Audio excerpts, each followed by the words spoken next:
So we're looking at chapter 2 of Sun Tzu's The Art of War, and there's quite a few ideas in here, but the most timeless one has to do with not protracting, not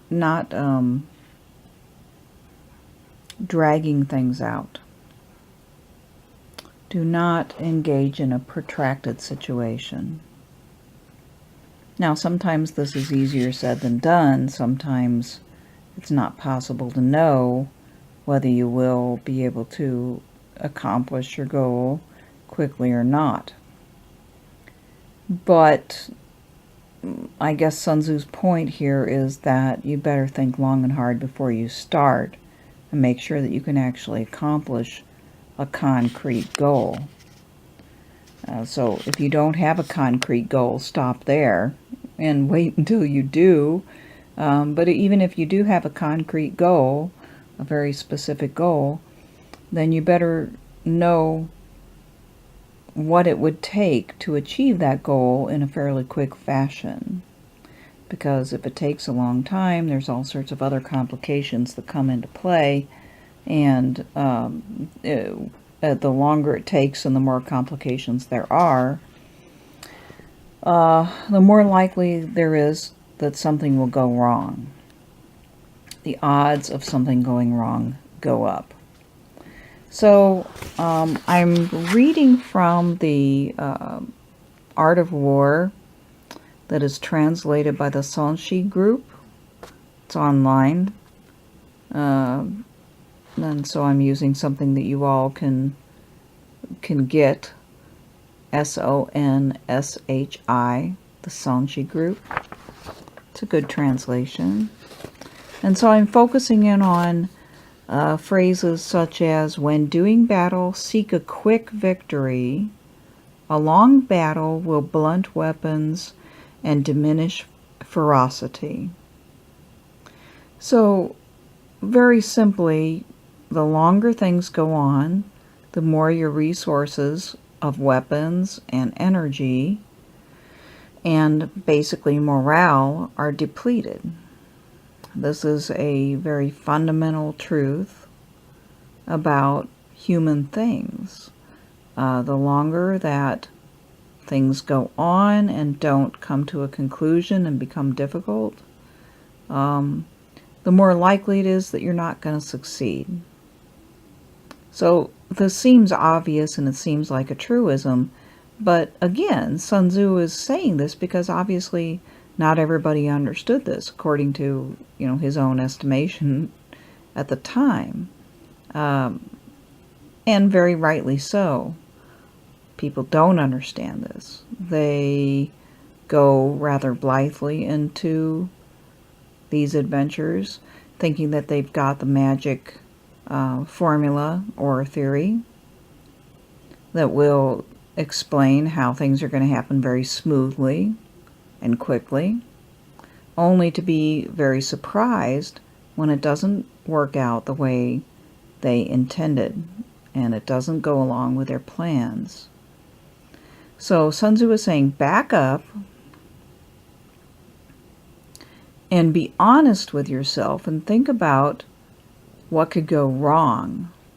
And think about whether you really have the right plan, whether you really have the appropriate resources to carry it out, and if you really have what it takes to apply overwhelming force, both perhaps in weaponry, but not necessarily, depending on the application, but overwhelming force in either weaponry or intelligence or both, right?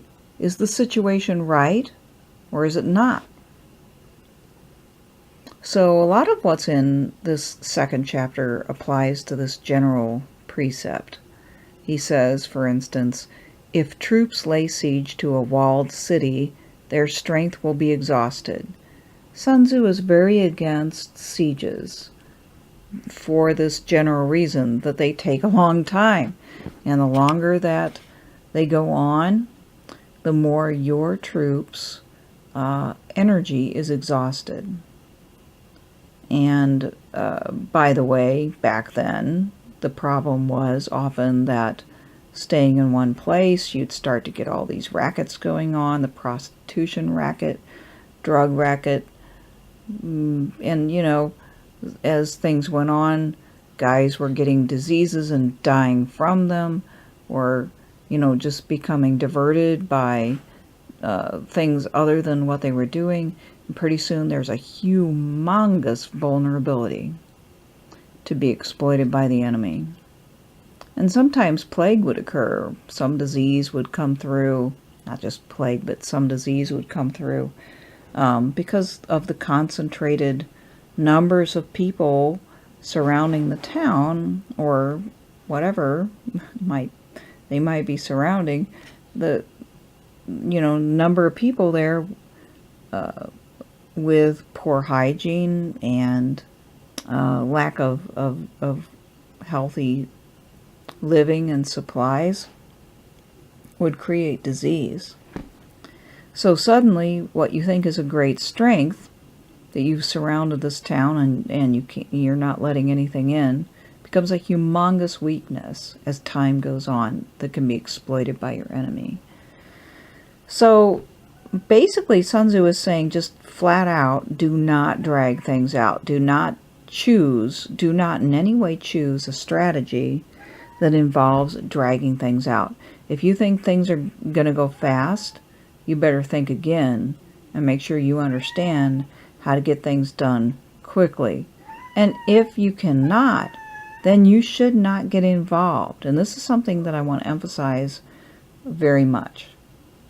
If you cannot do things relatively quickly, if you do not have clear goals, if you do not have a good vision of what the conclusion will look like, then you do not have any business getting involved. This is Sun Tzu's timeless teaching here. You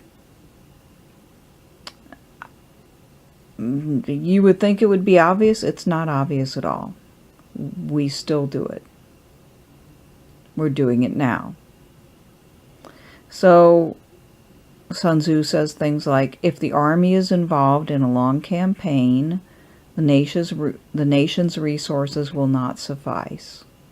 When weapons are blunted and ferocity is diminished, strength exhausted and resources depleted, the neighboring rulers will take advantage of these complications. So I would just say, you know, one of the lessons we can learn from this chapter, too, is that it's all too likely that people will talk themselves into yet again thinking that they can take care of this problem because there's overwhelming force on their side, and there's overwhelming technological and intelligence advantages and whatever it may be. But they should stop and think again,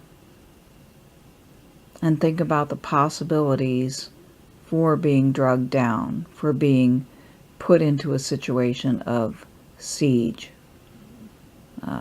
or protracted warfare, getting involved in a quagmire. This is something that the United States has done far too often, and it keeps making this mistake. And it needs to learn from Sun Tzu. And I'm not just picking on the United States. Many countries have gotten involved in conflicts where they have not even envisioned an exit point or a concrete goal. So Sun Tzu is saying this is very simple. Have a concrete goal. Assess whether you can achieve that goal and what it takes to achieve it. If you can't achieve it quickly, don't go for it. Because not only the morale of your troops will be lowered, but the morale of your people will be lowered. And without the support of the troops and the people, you cannot succeed. So I think this is the fundamental lesson of the second chapter of Sun Tzu's The Art of War.